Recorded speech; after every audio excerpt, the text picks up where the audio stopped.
দীঘার জগন্নাথ মন্দির উদ্বোধন হওয়ার পরে দীঘায় পর্যটকদের সংখ্যা অনেকটাই বেড়েছে, কিন্তু পর্যটকদের দীঘা ভ্রমণের বিরক্তিকর কারণ হয়ে দাঁড়িয়েছিল খারাপ রাস্তাঘাট।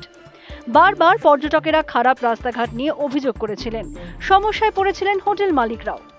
শীতের ভরা মরশুম শুরু হওয়ার আগেই দীঘার রাস্তাঘাট সারাইয়ের কাজ শুরু হয়েছে।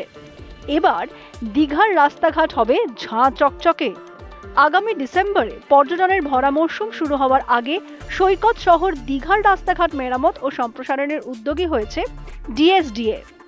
সব মিলিয়ে প্রায় 2 কোটি টাকার বেশি কাজের জন্য দরপত্র আহ্বান করা হয়েছে। জগন্নাথ মন্দিরের পিছনের ভোগী ব্রহ্মপুরে স্থানীয় চণ্ডী মন্দির থেকে দীঘা স্টেট জেনারেল হাসপাতালের পিছনের দরজা পর্যন্ত কংক্রিটের রাস্তা তৈরির জন্য প্রায় 82,96,000 টাকা বরাদ্দ করা হয়েছে।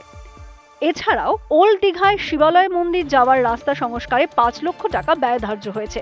ওল্ড দীঘার কল্যাণকুটির রাস্তা, নেহেরু মার্কেট মোড় থেকে ঘাট রাস্তা এবং অপরাজিতা ঘাট রাস্তা চওড়া করার জন্য 25,62,000 টাকা খরচ করবে ডিএসডিএ।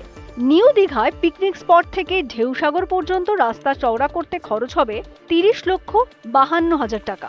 রাস্তা সংস্কারের পাশাপাশি দীঘা ওড়িশা সীমানা থেকে চাউলখোলা পর্যন্ত রাস্তার দুদিকের সমস্ত বিদ্যুতের খুঁটি, পথবাতি এবং হাইমাস্ট রক্ষণাবেক্ষণের জন্য ঠিকাদার নিয়োগের বিজ্ঞপ্তি জারি করা হয়েছে।